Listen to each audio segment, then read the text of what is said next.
കേരളത്തിൻ്റെ ചുമതല വഹിക്കുന്ന ഇവിടെ നമ്മുടെ ഒരു സാധാരണ പ്രവർത്തകരെ പോലെ എല്ലാ ജില്ലകളിലും എന്തിന് നിയോജക മണ്ഡലം പോലും പ്രചരണം നടത്തുന്ന വളരെ അഭിമാനപൂർവ്വം AICCക്ക് പറയാൻ പറ്റുന്ന വളരെ എഫക്റ്റീവായിട്ട് ലീഡർഷിപ്പ് കൊടുക്കുന്ന AICC general secretary Shrimati ദൈബാദാസ് Munshi, രാഷ്ട്രീയകാര്യ സമിതി അംഗങ്ങൾ, KPCC ഭാരവാഹികൾ, DCC പ്രസിഡന്റുമാർ, MLAമാർ, MP മാർ, മറ്റു ബഹുമാന്യരായിട്ടുള്ള സഹപ്രവർത്തകരെ, മാധ്യമ സുഹൃത്തുക്കളെ, വലിയൊരു വിജയത്തിന് ശേഷമാണ് വീണ്ടും സപ്തയിലേക്ക് നമ്മൾ എത്തിയിരിക്കുന്നത്. KPCC കോർ കമ്മിറ്റിയിൽ നമ്മുടെ ഈ 2 ദിവസത്തെ പരിപാടി എവിടെ നടത്തണം എന്ന ആലോചന വന്നപ്പോൾ എല്ലാവരും പറഞ്ഞു ഐശ്വര്യമുള്ള സ്ഥലമാണ് സപ്ത, അതുകൊണ്ട് ഇവിടെ നടത്തുന്നതാണ് നല്ലത് എന്ന് പറയുകയുണ്ടായി. കാരണം ഇതിന് മുൻപ് നടത്തിയ 2 യോഗങ്ങൾ വളരെ പോയിൻറ്റഡ് ആയിട്ടുള്ള തദ്ദേശഭരണ തിരഞ്ഞെടുപ്പുകളിലേക്കും നിയമസഭാ തിരഞ്ഞെടുപ്പുകളിലേക്കും ഒരു പാർട്ടിയെ എങ്ങനെ മുന്നോട്ട് നയിക്കണം എന്നുള്ളതിൻ്റെ വളരെ സുചിന്തിതമായ ചർച്ചകളും തീരുമാനങ്ങളും എടുക്കാൻ കഴിഞ്ഞിരുന്ന 2 ക്യാമ്പുകൾ നടത്തി. അതിൻ്റെ വിജയം 2024 പാർലമെൻറ്റിലും 2025 തദ്ദേശഭരണ തിരഞ്ഞെടുപ്പുകളിൽ നമുക്കുണ്ടായി. KPCC പ്രസിഡന്റ് പറഞ്ഞത് ഞാൻ ആവർത്തിക്കുന്നില്ല. 2010 ശ്രീ രമേശ് ചെന്നിത്തല പ്രസിഡൻ്റായിരുന്നപ്പോഴാണ് കേരളത്തിലെ കോൺഗ്രസ്സിന് തദ്ദേശഭരണ തിരഞ്ഞെടുപ്പുകളിൽ ഏറ്റവും വലിയ മുൻകൈയുള്ള ഒരു തിരഞ്ഞെടുപ്പ് റിസൾട്ട് വന്നത്. അന്ന് നമ്മൾ ഉജ്ജ്വലമായി മുന്നേറി. അതിനുശേഷം 15 വർഷത്തിന് ശേഷം കേരളത്തിലെ തദ്ദേശ തിരഞ്ഞെടുപ്പുകളിലെ ചരിത്രത്തിൽ ഏറ്റവും നിർണായകമായ വിജയം നേടിയെടുക്കാൻ ഒരിക്കലും കോൺഗ്രസ് ജയിക്കില്ല എന്ന് വിചാരിച്ചിരുന്ന പല കോട്ടകൊത്തളങ്ങളും ഇടിച്ച് നിരപ്പാക്കാനും നമുക്ക് കഴിഞ്ഞത് ഏറ്റവും അഭിമാനകരമാണ്. KPCC പ്രസിഡന്റ് ഇവിടെ പറഞ്ഞു കഴിഞ്ഞു, പാർട്ടിക്ക് വേണ്ടി AICCക്ക് വേണ്ടിയിട്ടും ഈ പ്ലാറ്റ്ഫോം ഉപയോഗിച്ചുകൊണ്ട് ലക്ഷക്കണക്കായ കോൺഗ്രസ് പ്രവർത്തകന്മാർ എല്ലാം മറന്ന് എല്ലാം വിട്ടു ഈ തെരഞ്ഞെടുപ്പിൽ വിജയിക്കേണ്ടത് ഈ നാടിനും പാർട്ടിക്കും അനിവാര്യമാണെന്ന് മനസ്സിലാക്കിക്കൊണ്ട് ഏറ്റവും ശ്രദ്ധേയമായിട്ടുള്ള അച്ചടക്കത്തോടെയുള്ള പ്രവർത്തനം നടത്തിയതിൻ്റെ പരിണിത ഫലമാണ്. ആ പ്രവർത്തകരെയെല്ലാം അങ്ങേയറ്റത്തെ സന്തോഷത്തോടെ സല്യൂട്ട് ചെയ്യാൻ ഈ സന്ദർഭം ഞാൻ വിനിയോഗിക്കുകയാണ്. ജനങ്ങളും അവരില്ലാതെ നമുക്ക് ജയിക്കാൻ പറ്റില്ലല്ലോ. ജനങ്ങൾ നൽകിയ പിന്തുണ ഞാൻ നേരത്തെ സൂചിപ്പിച്ചു. നമ്മൾ ജയിക്കില്ല എന്ന് പ്രതീക്ഷിച്ച സ്ഥലത്ത് പോലും നിങ്ങളാണ് ജയിക്കേണ്ടത് എന്ന് പറഞ്ഞുകൊണ്ട് ജനം നൽകിയൊരു പിന്തുണയുണ്ട്. ആ പിന്തുണയുടെ ഉത്തരവാദിത്വത്തെക്കുറിച്ചാണ് അഡ്വക്കേറ്റ് സണ്ണി ജോസഫ് ഇവിടെ സൂചിപ്പിച്ചത് എന്ന് നമുക്കറിയാം. ആ ജനത്തിൻ്റെ മനസ്സിൽ ചില സങ്കല്പങ്ങളും പ്രതീക്ഷകളും ഉണ്ടായിരുന്നു. സമാനതകളില്ലാത്ത 2ാം ഭരണം സമ്മാനിച്ചതിൻ്റെ ദുരനുഭവങ്ങളിലേക്ക് കേരളത്തെ കൊണ്ടുപോയ ഒരു സർക്കാരിനെതിരായിട്ടുള്ള അതിശക്തമായിട്ടുള്ള ജനവികാരമായിരുന്നു അത്. അതുകൊണ്ട് തന്നെ ഞാൻ പറഞ്ഞില്ലേ, നമ്മൾ പ്രതീക്ഷിക്കാത്തിടത്ത് പോലും നിങ്ങളാണ് ജയിക്കേണ്ടത് എന്ന് പറഞ്ഞുകൊണ്ട് ജനം നമ്മളെ തിരഞ്ഞെടുത്തു. ആ ജനത്തിൻ്റെ പ്രതീക്ഷകൾ പൂവണിയുക അല്ലെങ്കിൽ ആ പ്രതീക്ഷകൾക്കകത്ത് ഉയരുക എന്നുള്ളത് നമ്മുടെ ഉത്തരവാദിത്തമാണ് എന്നുള്ളത് ഇവിടെ പറയാൻ ആഗ്രഹിക്കുകയാണ്. ഈ തെരഞ്ഞെടുപ്പിൽ നമ്മൾ ശ്രദ്ധിക്കേണ്ട ഒരുപാട് സ്വഭാവവിശേഷങ്ങൾ ഉണ്ടായിട്ടുണ്ട്. കഴിഞ്ഞ 2010 തെരഞ്ഞെടുപ്പിനെ വ്യത്യസ്തം എന്തായിരുന്നു, അല്ലെങ്കിൽ 2020 തെരഞ്ഞെടുപ്പിൽ വ്യത്യസ്തം എന്തായിരുന്നു, 15 തെരഞ്ഞെടുപ്പിൽ വ്യത്യസ്തം എന്തായിരുന്നു എന്ന് ആലോചിക്കുമ്പോൾ ഈ തെരഞ്ഞെടുപ്പിൽ വ്യത്യാസം ഉണ്ടായിരുന്നു. നമുക്ക് കേന്ദ്രത്തിൽ ഭരണമില്ല. 10 വർഷമായിട്ട് നമുക്ക് കേരളത്തിൽ ഭരണമില്ല. കേന്ദ്രത്തിൽ ഭരണമില്ലാത്തൊരു പാർട്ടി, കേരളത്തിൽ ഭരണമില്ലാത്തൊരു പാർട്ടി 10 വർഷമായിട്ട്, രണ്ടിടത്തും 10 വർഷത്തിൽ കൂടുതലായിട്ട്. പിന്നെ നമ്മളെ സംബന്ധിച്ചിടത്തോളം ഒരുപാട് പ്രതിസന്ധികളുള്ള കാലം. ഇതിനേക്കാളെല്ലാം ഉപരിയായിട്ടുള്ളൊരു വലിയ വിശേഷണം കേരളത്തിൻ്റെ ചരിത്രത്തിലെ സത്യത്തിലെ രണ്ട് ശത്രുക്കളെ ഒറ്റയ്ക്ക് നേരിടേണ്ട അവസ്ഥ ഉണ്ടാക്കിയ തെരഞ്ഞെടുപ്പായിരുന്നു ഈ തെരഞ്ഞെടുപ്പ്.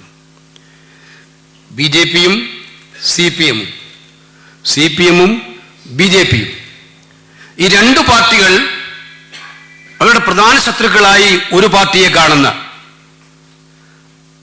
CPMഉം BJPയും രണ്ടുപേരുടെയും പ്രധാന ശത്രുക്കളായിട്ട് അവർ കാണുന്ന കോൺഗ്രസ് നയിക്കുന്ന UDF മുന്നണി. എല്ലാവരുടെയും മനസ്സിനകത്ത് ആശങ്കയുണ്ടായിരുന്നു, ഇവർ രണ്ടുപേരും കൂടിയാൽ നമുക്ക് ജയിക്കാൻ പറ്റുമോ? ഇവർ രണ്ടുപേരും നിന്നാൽ നമുക്ക് എങ്ങനെ മുന്നോട്ട് പോകാൻ സാധിക്കും? ഈ ചോദ്യത്തിലാണ് കേരളത്തിലെ ജനങ്ങൾ ഒന്നും രണ്ടല്ല രാഷ്ട്രീയത്തിൽ എന്നുള്ള ഏറ്റവും ശക്തമായ മറുപടി ഈ വൻ വിജയത്തിലൂടെ നമുക്ക് നൽകിയിരിക്കുന്നത് എന്ന് മനസ്സിലാക്കുക. നമ്മുടെ പാർട്ടി പ്രവർത്തകന്റെ കരുത്ത് അത് മഞ്ചേശ്വരത്തായാലും പാറശാലയിലായാലും BJPയും CPMഉം ഒത്തുകൂടിയാലും അതിനെ നേരിടാനുള്ള ആർജവം തനിക്കുണ്ട്, തങ്ങളുടെ പാർട്ടിക്കുണ്ട് എന്നുള്ള ആത്മവിശ്വാസത്തോട് നിൽക്കുന്ന ഒരു പാർട്ടി പ്രവർത്തകന്റെ കരുത്തുണ്ടല്ലോ, ആ കരുത്ത് സമ്മാനിച്ച വിജയം കൂടിയാണ് ഈ വിജയം എന്ന് അടിവരയിട്ട് പറയാൻ നമ്മൾ ആഗ്രഹിക്കുകയാണ്. അതുകൊണ്ട് വിജയം നമ്മളെ കൂടുതൽ വിനീതരാക്കുകയാണ് വേണ്ടത്. വിജയിപ്പിച്ചത് ജനങ്ങളായതുകൊണ്ട്, ജനങ്ങളാണ് ജനാധിപത്യത്തിന് യജമാനന്മാർ എന്നുള്ളതുകൊണ്ട് ആ യജമാനന്മാരുടെ മുന്നിൽ വിനീതരായി നമ്മുടെ രാഷ്ട്രീയ പ്രവർത്തനം കുറച്ചുകൂടി കർക്കശ്യമാക്കിക്കൊണ്ട് മുന്നോട്ട് പോകേണ്ടതായിട്ടുണ്ട് വരുന്ന 4 മാസക്കാലത്തേക്ക്. ആ 4 മാസക്കാലത്തെ പ്രവർത്തനങ്ങൾ നമുക്ക് മുന്നോട്ട് പോകണം. ഈ തെരഞ്ഞെടുപ്പിൽ ഞാൻ ഈ മീറ്റിങ്ങിലേക്ക് വരുമ്പോൾ ഇന്നലെ ഇന്നുമായിട്ട് ഒരുപാട് വാട്സപ്പ് മെസ്സേജുകൾ ഇങ്ങനെ വാട്സപ്പുകൾ വന്നുകൊണ്ടിരിക്കുകയാണ്. നമുക്കെല്ലാവർക്കും അറിയാം, കമ്മ്യൂണിക്കേഷൻ വിസ്ഫോടനത്തിൻ്റെ കാലഘട്ടമാണിത്. മാധ്യമങ്ങൾക്ക് വാർത്തകൾ വേണം എപ്പോഴും. മാധ്യമങ്ങൾ തമ്മിലും നല്ല മത്സരമുള്ള കാലമാണ്. അപ്പോൾ വാർത്തയില്ലാതെ ഒരു മാധ്യമത്തിനും നിൽക്കാൻ പറ്റില്ല, എല്ലാവർക്കും വാർത്ത വേണം. തിരഞ്ഞെടുപ്പ് കാലം എന്ന് പറയുന്നത് മാധ്യമങ്ങളെ സംബന്ധിച്ചിടത്തോളം ഒരു ചാകരയും കൂടിയാണ്, ചാകരക്കാലമാണ്. അപ്പോൾ എൻ്റെ അടുത്ത് 3-4 പ്രധാനപ്പെട്ട ഇൻഫർമേഷൻ സെൻ്ററുകൾ പറഞ്ഞു, ഇവിടെ ഈ 2 ദിവസക്കാലം കാരണം ഇടതുപക്ഷ ജനാധിപത്യ മുന്നണി അവരുടെ പ്രതീക്ഷകളെല്ലാം നശിപ്പിച്ചുകൊണ്ടാണ് തദ്ദേശ ഭരണ തിരഞ്ഞെടുപ്പുകൾ വിജയഫലം വന്നത്. നമ്മുടെ വിജയം അവർ പുറത്ത് പ്രകടിപ്പിക്കുന്നില്ലെങ്കിലും അവരുടെ എല്ലാ പ്രതീക്ഷകളെയും തകർത്തിരിക്കുകയാണ്. BJPയും ധരിച്ചതെന്താണ്? തിരഞ്ഞെടുപ്പ് കഴിഞ്ഞ ഉടനെ തന്നെ നരേന്ദ്രമോദി 5 ട്വീറ്റാണ് കേരളത്തിലെ തദ്ദേശ ഭരണ തിരഞ്ഞെടുപ്പുകൾ ചെയ്തത്. 5 ട്വീറ്റ്, 1, 2 മലയാളത്തിൽ, ഇംഗ്ലീഷിൽ, ഇങ്ങനെ മാറി ട്വീറ്റ്. അത് കഴിഞ്ഞ് അവരുടെ പാർട്ടി പ്രസിഡന്റ് നഡ്ഡ, ആഭ്യന്തരമന്ത്രി അമിത്ഷാ, എല്ലാ കേന്ദ്രമന്ത്രിമാരും ഒറ്റയടിക്ക് കേരളം എന്തോ BJP പിടിച്ചെടുത്തു എന്നുള്ള ഫീലിംഗ് നമ്മൾ നാട്ടിലെ പല ഭാഗങ്ങളിൽ നിന്ന് നമ്മളെ വിളിച്ചു. എന്നാ കേരളത്തിൽ BJPക്ക് ഇത്രയും വിജയം ഉണ്ടായിട്ടുണ്ടോ? പക്ഷെ യഥാർത്ഥത്തിൽ എന്താണ് സംഭവിച്ചതെന്നുള്ളത് പിന്നീട് എല്ലാവർക്കും മനസ്സിലാക്കി. വോട്ട് പെർസെൻറ്റേജ് വന്നു കഴിഞ്ഞപ്പോൾ അവരുടെ എല്ലാ കാലത്തെയും കുറഞ്ഞ വോട്ട് പെർസെൻറ്റേജാണ് ഇപ്പോൾ വന്നിരിക്കുന്നത്. അപ്പോൾ ആ തദ്ദേശ തെരഞ്ഞെടുപ്പുകളിൽ തോറ്റ BJPയും വൻ പ്രതീക്ഷയോടെ വന്ന് തോറ്റ BJPക്കും തിരുവനന്തപുരം കോർപ്പറേഷൻ ജയിച്ചു. ഞാൻ അതിനെ കുറച്ച് കാണുന്നില്ല, അവർ ജയിച്ചിട്ടുണ്ട്. തിരുവനന്തപുരം കോർപ്പറേഷൻ ജയിച്ചിട്ടുണ്ട്. തിരുവനന്തപുരത്ത് മുൻപും അവർക്ക് MLA ഉണ്ടായിട്ടുണ്ട്. കോർപ്പറേഷനിൽ അതിനടുത്ത് തന്നെ 10-40ഓളം സീറ്റുകൾ അവർക്ക് ഉണ്ടായിട്ടുണ്ട്. അതിൽ 5-10 സീറ്റ് അധികം കൂടിയിട്ടുണ്ടാവും. പക്ഷെ ഞാൻ പറഞ്ഞു വന്നത് അവരും നിരാശയിലാണ്. UDFന്റെ വൻ മുന്നേറ്റത്തിൽ CPMനോടൊപ്പം BJPയും നിരാശരാണ്. അപ്പോൾ ആ രണ്ടുപേരുടെയും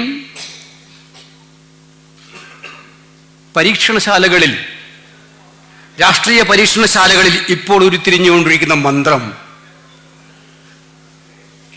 തദ്ദേശ ഭരണ തെരഞ്ഞെടുപ്പുകളിലുണ്ടായ ഈ അഭൂതപൂർവമായ വിജയത്തെ അതിജീവിച്ച് നിയമസഭാ തിരഞ്ഞെടുപ്പുകളിൽ നമ്മളെ തോൽപ്പിക്കണമെങ്കിൽ ചില പുതിയ കരുക്കൾ വേണം.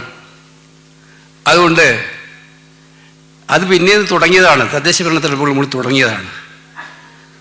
ഈ 2 ദിവസം നടക്കുന്ന ഈ ക്യാമ്പെന്ന് പറയുന്നത് കോൺഗ്രസ്സിലെ വരാൻ വേണ്ടി പോകുന്ന കലാപത്തിൻ്റെ അന്തരീക്ഷം ഉണ്ടാക്കാൻ വേണ്ടി പോകുന്നൊരു ക്യാമ്പായിരിക്കും. അഭിപ്രായ വ്യത്യാസങ്ങളുടെയൊക്കെ തന്നെ അവസരങ്ങൾ ഉണ്ടാക്കാൻ പറ്റും. ഞങ്ങൾ ആഗ്രഹിക്കുന്നത്, അവർ രണ്ടുപേരും ആഗ്രഹിക്കുന്നതൊക്കെ കുറച്ചൊക്കെ ഇവിടെ നിന്ന് കിട്ടും. കിട്ടിയില്ലെങ്കിൽ എങ്ങനെയെങ്കിലും കിട്ടിപ്പിക്കണം. അതിനെങ്ങനെയാണ് സാധിക്കുക? 2 പാർട്ടികളുടെയും ഉത്തരവാദപ്പെട്ട ആളുകളുടെ ആശിസ്സോടുകൂടി അതിനുള്ള പരിശ്രമങ്ങളാണ് ഇന്നും നാളെ ഇവിടെ ഉണ്ടാകുമ്പോൾ, വരും ദിവസങ്ങൾ ഉണ്ടാകാൻ വേണ്ടി പോകുന്നു. അവര് പറയാണ് കോൺഗ്രസിന് ഒരുപാട് പേര് മുഖ്യമന്ത്രിമാരാകാൻ ആഗ്രഹിക്കുന്നുണ്ട്, കോൺഗ്രസിൽ ഒരുപാട് പേര് മത്സരിക്കാൻ ആഗ്രഹിക്കുന്നുണ്ട്, മത്സരിക്കുന്ന ആളുകളെ കുറിച്ച് ചർച്ച, എംപിമാർ മത്സരിക്കുമോ, മത്സരിക്കുന്നുണ്ടോ, തുടങ്ങിയിട്ടുണ്ട് ഇത്തരം ചർച്ചകൾ. ഇത്തരം ചർച്ചകളൊക്കെ നിങ്ങൾ ഇതിൻ്റെ ഉറവിടം നിങ്ങൾ മനസ്സിലാക്കണം. ഞാനത് പറയാനാണ് ആഗ്രഹിക്കുന്നത്. ഇതിൻ്റെ ഉറവിടം കോൺഗ്രസ് അല്ല. ഇതിൻ്റെ ഉറവിടം എന്ന് പറയുന്നത് ഞാൻ നേരത്തെ സൂചിപ്പിച്ച 2 തദ്ദേശ തെരഞ്ഞെടുപ്പുകളിലും പാർലമെന്റ് തെരഞ്ഞെടുപ്പിലും അതിദയനീയമായി പരാജയപ്പെട്ട ഇടതുപക്ഷ മുന്നണി പരാജയത്തിൻ്റെ പടുകുടിയിൽ വീണ് കിടക്കുമ്പോൾ എഴുന്നേറ്റ് നിൽക്കാൻ പറ്റുന്ന ഏക കച്ചിത്തുരുമ്പ് നമ്മളെ ഇടയിൽ ഉണ്ടാക്കാൻ പോകുന്ന ഭിന്നതയും പ്രയാസവുമാണ് എന്ന് മനസ്സിലാക്കിക്കൊണ്ടുള്ള ഒരു ചെറിയ പരീക്ഷണം. പിണറായി വിജയനോടും BJP നേതാക്കളോടും പറയാനുള്ളത്, ആ കട്ടിൽ കണ്ട് പനിക്കണ്ട എന്നുള്ളത് തന്നെയാണ്. ഇവിടെ നിന്ന് നാളെ നിന്ന് പിരിഞ്ഞു പോകുന്ന എഴുതി വെച്ചോ. ഇവിടെ നിന്ന് ഈ യോഗം കഴിഞ്ഞ് നാളെ പിരിഞ്ഞു പോകുന്നത് നിങ്ങൾ ഒരിക്കലും കണ്ടിട്ടില്ലാത്ത കെട്ടുറപ്പുള്ള കോൺഗ്രസ് പ്രസ്ഥാനത്തെ ആയിരിക്കുമെന്നുള്ളത് നിങ്ങൾ മനസ്സിലാക്കിക്കോ. കാരണം ഞങ്ങൾ കാലത്തിൻ്റെ ചുവരെഴുത്തുകൾ വായിക്കുന്നവരാണ്. ഏതൊരു രാഷ്ട്രീയ പാർട്ടിയും കാലത്തിൻ്റെ ചുവരെഴുത്തുകൾ വായിക്കണം. പക്ഷെ ഞങ്ങൾ ഇപ്പോഴത്തെ കാലത്തിൻ്റെ ചുവരെഴുത്ത് കൃത്യമായും തിരിച്ചറിയുന്നു. 10 കൊല്ലക്കാലം കൊണ്ട് കേരളത്തെ ദുരിതപൂർണമാക്കി മാറ്റിയ കേരള ഭരണം എന്ന് പറയുന്നത് തങ്ങളുടെ തറവാട്ട് സ്വത്താണെന്ന് കരുതി ഭരിച്ചുകൊണ്ടിരിക്കുന്ന ഒരു സർക്കാരിനെതിരായിട്ടുള്ള ജനവികാരത്തെ അതേ രീതിയിൽ നിലനിർത്താൻ വേണ്ടിയിട്ടുള്ള, അവരുടെ പ്രതീക്ഷകൾക്കനുസരിച്ച് നിൽക്കാൻ വേണ്ടിയിട്ടുള്ള ആ ചുവരെഴുത്താണ് നമ്മൾ വായിക്കാൻ ആഗ്രഹിക്കുന്നത്. അതുകൊണ്ട് തന്നെ ആ ചുവരെഴുത്ത് വായിച്ചു. ചിലവർ പറഞ്ഞുകൊണ്ടിരിക്കുക, അപ്പുറം പിണറായി വിജയനെ പോലുള്ളൊരു ശക്തനായ നേതാവ് ഇരിക്കുകയല്ലേ. പിണറായി വിജയൻ അപ്പുറത്തെ ശക്തനാണെങ്കിൽ പിണറായി വിജയനെ പോലൊപ്പം ശക്തമുള്ള 10 നേതാക്കന്മാർ ഇപ്പുറത്ത് ഒന്നിച്ച് നിൽക്കുന്നുണ്ട്. 2016 തെരഞ്ഞെടുപ്പ് നടന്നപ്പോൾ CPM മുഖ്യമന്ത്രിയെ ഉയർത്തിക്കാട്ടിയിട്ടാണോ ഇലക്ഷൻ നടത്തിയത്? ആണോ? പിണറായി മുഖ്യമന്ത്രിയായ ഇലക്ഷനാണ് ഞാൻ ചോദിച്ചത്. മുഖ്യമന്ത്രിയെ ഉയർത്തിക്കാട്ടിയിട്ടാണോ ഇലക്ഷൻ നടത്തിച്ചത്? അല്ല. പിന്നെ അദ്ദേഹം മുഖ്യമന്ത്രിയായി കഴിഞ്ഞ് അധികാരം സർവസ്വവും പിടിച്ചെടുത്ത് ആ അധികാരത്തിൻ്റെ സർവസ്വവും പാർട്ടിയിൽ അടിച്ചേൽപ്പിച്ച് ആ അടിച്ചേൽപ്പിക്കപ്പെട്ട പാർട്ടിയിൽ ചോദ്യം ചെയ്യാൻ ഒരാളെയും അനുവദിക്കാതെ പിന്നീട് സ്വയം പ്രഖ്യാപിതനായിട്ടുള്ള നേതാവായിട്ട് അദ്ദേഹം മാറുകയായിരുന്നു എന്നുള്ളതാണ് കേരള രാഷ്ട്രീയം കണ്ട യാഥാർത്ഥ്യം. അത് വെച്ച് UDF-നെ കമ്പയർ ചെയ്യേണ്ട, കോൺഗ്രസിനെ കമ്പയർ ചെയ്യേണ്ട. നമ്മളെല്ലാവരും ഈ തെരഞ്ഞെടുപ്പിൽ ഒറ്റക്കെട്ടായിട്ട് പോരാടുക തന്നെ ചെയ്യും. കാരണം ഞാൻ നേരത്തെ സൂചിപ്പിച്ച ലക്ഷ്യം വളരെ വിപുലമാണ്. ആ ലക്ഷ്യത്തിലേക്ക് എത്താനുള്ള യാത്ര മുന്നോട്ട്. എനിക്കതുകൊണ്ട് ബഹുമാനപ്പെട്ട നേതാക്കന്മാരെല്ലാവരും ഇവിടെ ഇരിക്കുന്നുണ്ട്. കേരളത്തിലെ കോൺഗ്രസിൻ്റെ ക്രീമായ ലീഡേഴ്സ് ഇരിക്കുന്നുണ്ട്. ആ ക്രീമായ ലീഡേഴ്സിൻ്റെ മുന്നിൽ പറയാറുള്ളത്, ഈ വരുന്ന 4 മാസക്കാലം നമ്മൾ ശ്രദ്ധിക്കേണ്ടത്, ഞാൻ നേരത്തെ പറഞ്ഞു, വാർത്തകളുടെ കാലഘട്ടം, കമ്മ്യൂണിക്കേഷൻ വിസ്ഫോടനങ്ങളുടെ കാലഘട്ടം. മാധ്യമങ്ങൾ വരും, അവരെ കുറ്റം പറഞ്ഞിട്ട് കാര്യമില്ല. അവരുടെ ജോലിയാണത്. അവർക്ക് വാർത്തകൾ വേണം. അപ്പോൾ ആ വാർത്തകൾക്ക് വേണ്ടി അവർ വരുമ്പോൾ കൊടുക്കുന്ന വാർത്തകൾ, ഞാൻ നേരത്തെ പറഞ്ഞതുപോലെ ഈ രണ്ട് പാർട്ടികളുടെയും പരീക്ഷണശാലകളിൽ ഉരുത്തിരിയുന്ന,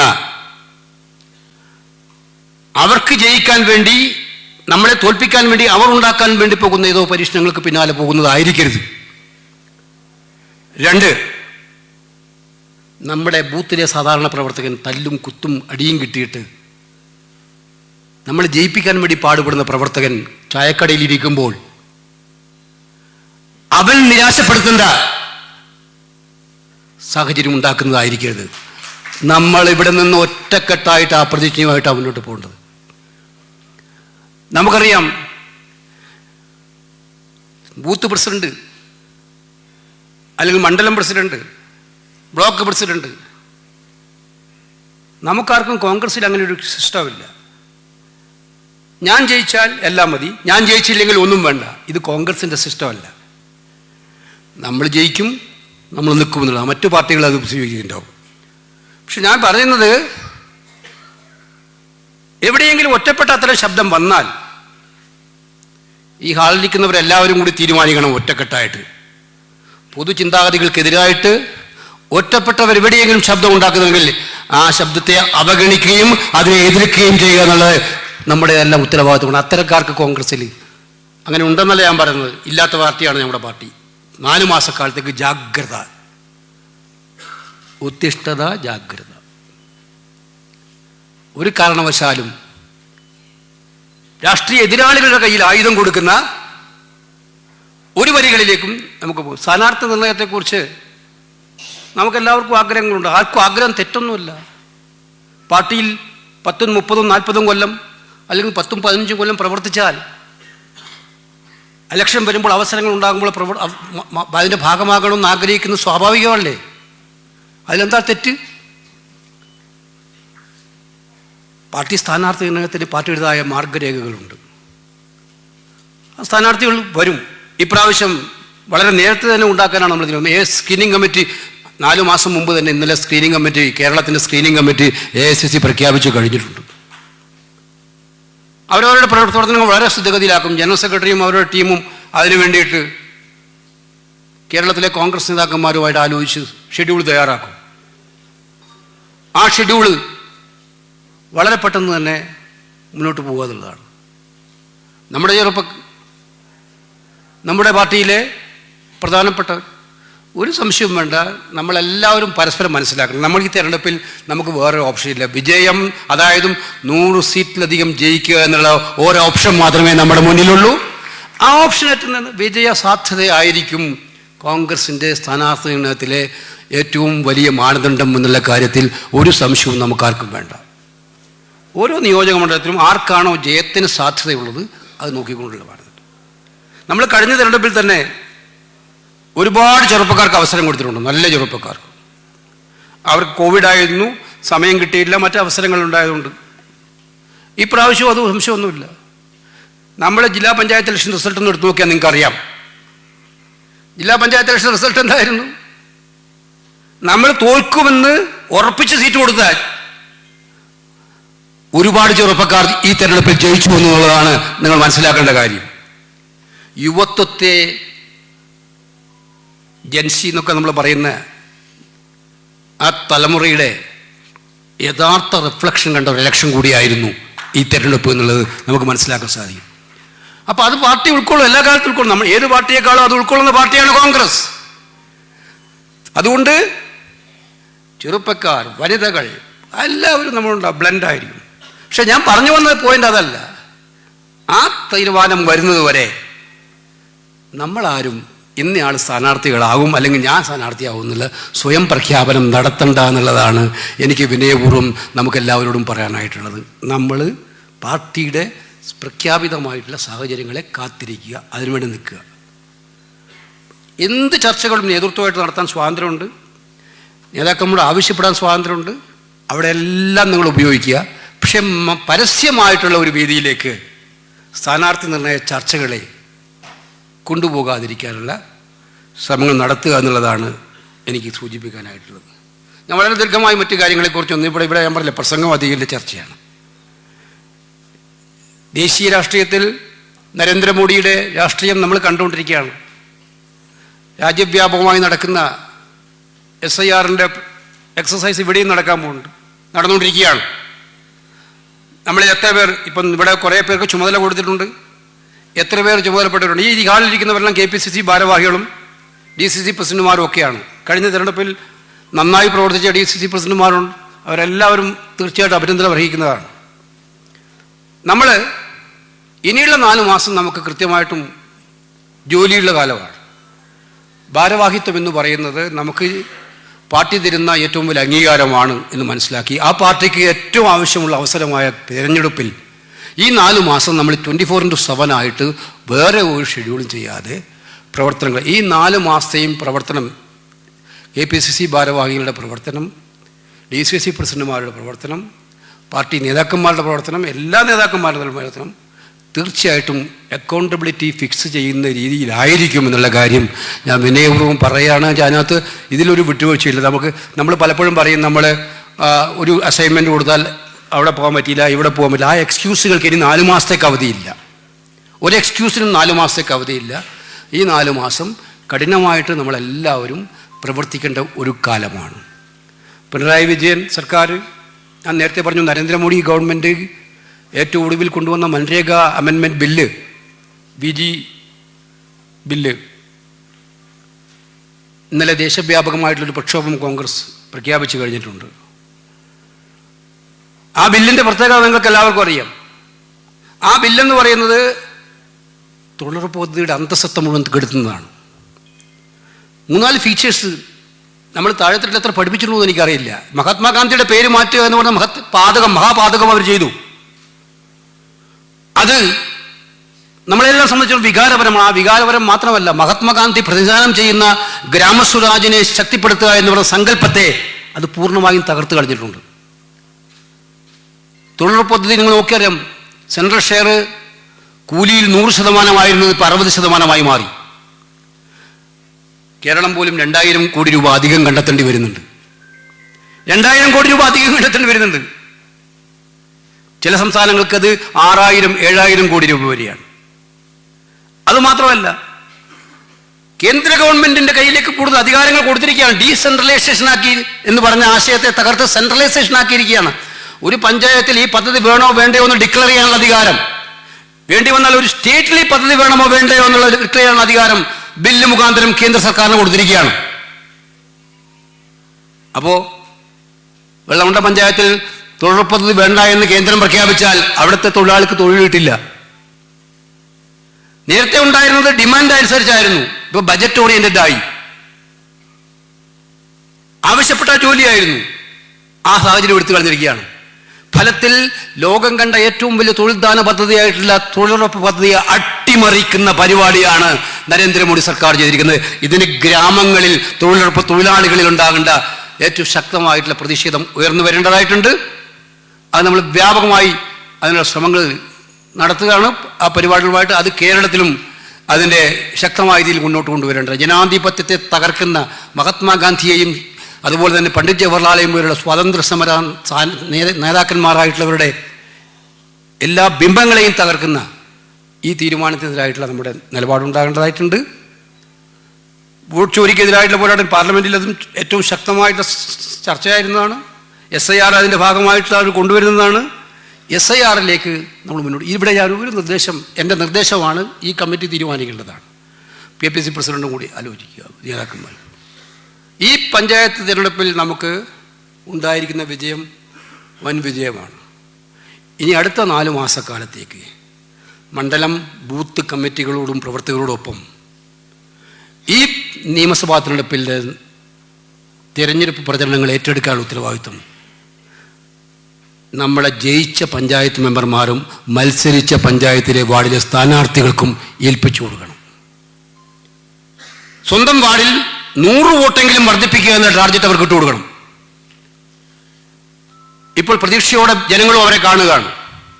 ജയിച്ചവരെ കൂടുതലായിട്ടും, ചിലയിടത്ത് തോറ്റതൊക്കെ ചെറിയ വോട്ടിനാണ് തോറ്റത്, നന്നായിട്ട് പ്രകടനം നടത്തി തോറ്റവരുണ്ട്. അപ്പം നമുക്കൊരു വാർഡിൽ ഒരാളെ കിട്ടുകയാണ്, അവരെ ഏൽപ്പിക്കണം.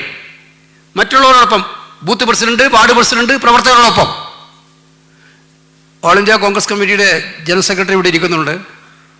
ഞാൻ പറയാൻ ആഗ്രഹിക്കുകയാണ്, അത്തരം പ്രവർത്തനങ്ങളുടെ വോട്ട് വർദ്ധിപ്പിക്കാൻ നേതൃത്വം കൊടുക്കുന്ന പഞ്ചായത്ത് മെമ്പർമാരും സ്ഥാനാർത്ഥികളും ഒക്കെ തന്നെ പാർട്ടിയുടെ, അത് കഴിഞ്ഞ് ഇലക്ഷൻ കഴിഞ്ഞ് നമ്മൾ പരിശോധിക്കും ഏത് വാർഡിലൊക്കെ വോട്ട് വർദ്ധിപ്പിച്ചിട്ടുണ്ടോ ഇല്ലയോ എന്നുള്ളത് പരിശോധിപ്പിക്കും. അത് പരിശോധിച്ച് അങ്ങനെ വോട്ട് വർദ്ധിപ്പിക്കുന്ന മാതൃകാപരമായി നല്ല പ്രവർത്തനം നടത്തുന്ന വാർഡ് മെമ്പർമാരും വാർഡിലെ നല്ല സ്ഥാനാർത്ഥികൾക്കും AICCയുടെ വകയായിട്ട് പാരിതോഷികം ഉണ്ടാകും എന്നുള്ള കാര്യം ഞാൻ ഈ സന്ദർഭത്തിൽ പറയാൻ ആഗ്രഹിക്കുകയാണ്. അവരുടെ പഞ്ചായത്ത് വാർഡ് മെമ്പർമാർ, മത്സര സ്ഥാനാർത്ഥികൾ അവരുടെ ഉജ്ജ്വലമായിട്ടുള്ള പോരാട്ടം നടത്തണം. കേരളം മൂന്നാം പിണറായി ഭരണത്തെക്കുറിച്ച് ഇപ്പോൾ ആരും പറയുന്നില്ല. ഇടയ്ക്ക് അങ്ങനെ ഒരു ചർച്ച ഉണ്ടായിരുന്നു. ഇപ്പം അവർക്ക് തന്നെ പറയാൻ നാണമാണ് അങ്ങനെ പറയാൻ. കാരണം കേരളത്തിലെ ജനങ്ങൾ അതിനെ എങ്ങനെ കാണുന്നു എന്നുള്ളത്, നിങ്ങൾ ഈ മൂന്നാം പിണറായി എന്നൊക്കെ പറഞ്ഞപ്പോൾ കേരളത്തിലെ ജനങ്ങൾ എങ്ങനെയാണ് പറയുന്നത് വളരെ അവരുടെ കയ്യിലുള്ള കൃത്യമായിട്ടുള്ള ഒരു ആയുധം ഉപയോഗിച്ച് കാണിച്ചതിലുണ്ട്. അപ്പോൾ സാമാന്യമായ ഭാഷയിൽ മിസ്റ്റർ പിണറായി ഇനിയത് പറയാതിരിക്കുന്നതാണ് നല്ലത് എന്നുള്ളത് വ്യക്തിപരമായിട്ടുള്ള ഒരു നിർദ്ദേശമായിട്ട് നമ്മളിവിടെ സമർപ്പിക്കാൻ ആഗ്രഹിക്കുകയാണ്. പക്ഷേ അവർ നിർത്തിയിട്ടില്ല. ഞാൻ നേരത്തെ പറഞ്ഞു, നമ്മളുടെ ഇടയിൽ അഭിപ്രായ വ്യത്യാസം ഉണ്ടാക്കാൻ.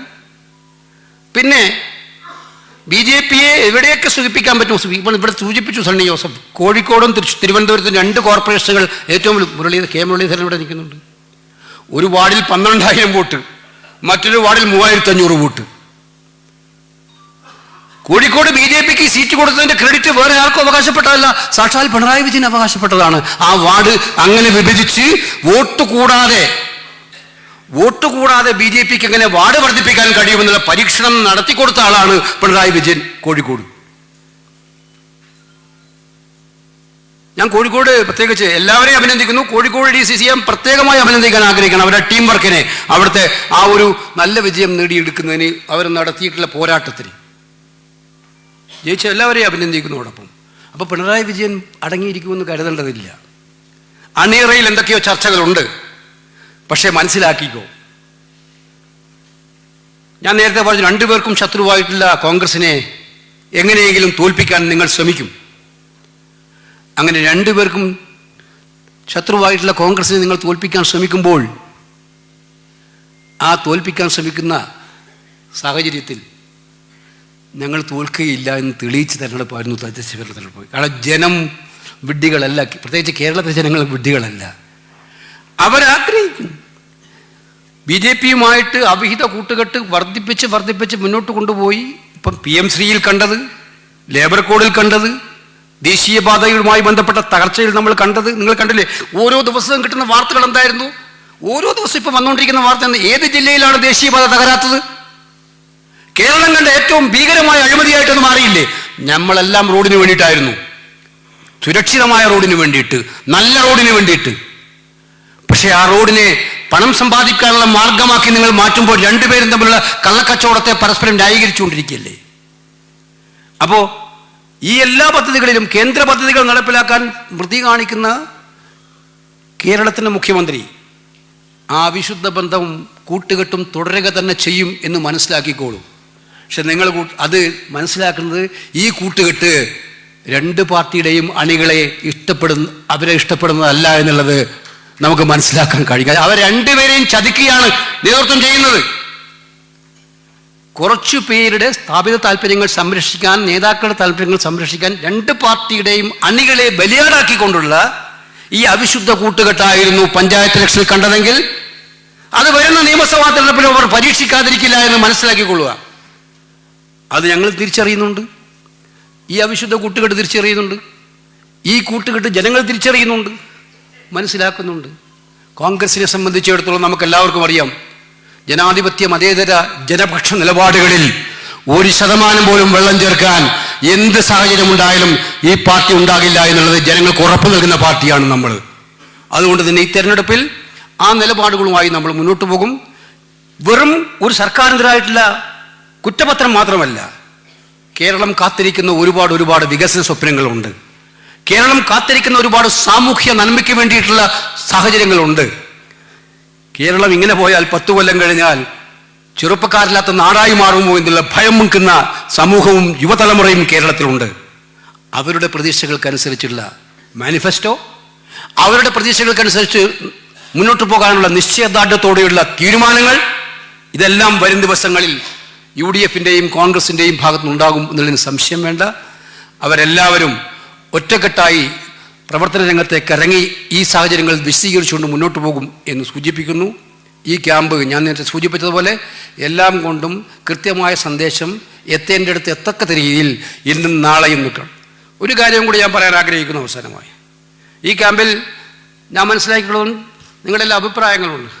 ഒരു കാര്യം മാത്രമേ എനിക്ക് പറയാനുള്ളൂ. ആരഭിപ്രായം പറഞ്ഞാലും വ്യക്തിപരമായ തർക്കങ്ങൾ, വ്യക്തിപരമായ ആക്ഷേപങ്ങൾ, അല്ലെങ്കിൽ എന്തെങ്കിലും അനുഭവങ്ങൾ, അതുമായിട്ട് ഈ 2 ദിവസത്തെ ചർച്ചയ്ക്ക് ആരും വരേണ്ടതില്ല എന്നുള്ള കാര്യം ഞാനിവിടെ വിനയപൂർവ്വം ഓർമ്മിപ്പിക്കുകയാണ്. അത്തരം ചർച്ചകൾക്ക് ഇവിടെ ഒരു സ്ഥാനം ഉണ്ടാവില്ല. ഒറ്റ ചർച്ച 2026 UDF-നെ പരമാവധി സീറ്റുകളിൽ എത്തിക്കാനുള്ള എന്തൊക്കെ തന്ത്രങ്ങൾ നമ്മൾ ആവിഷ്കരിക്കണമെന്നുള്ള ഒറ്റ ചർച്ചയായിരിക്കും ഈ 2 ദിവസവും ഇവിടെ ഉണ്ടാകാൻ വേണ്ടി പോകുന്നത്.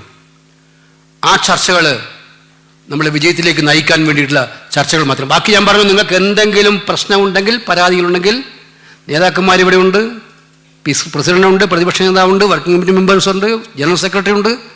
നിങ്ങൾക്ക് എഴുതി കൊടുക്കാം, പരിഹാര മാർഗങ്ങൾ തേടാം.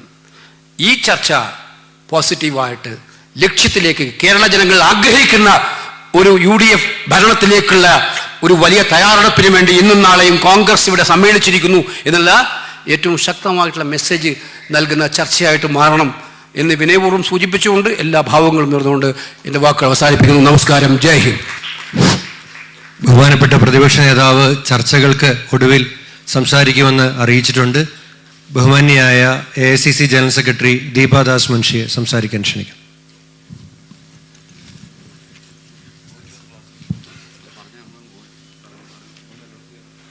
ഉദ്ഘാടന സമ്മേളനത്തിൽ വരെ മാത്രമാണ് മാധ്യമങ്ങൾക്ക് അനുവാദമുള്ളത് എന്ന് വിനീതമായി അറിയിക്കുന്നു.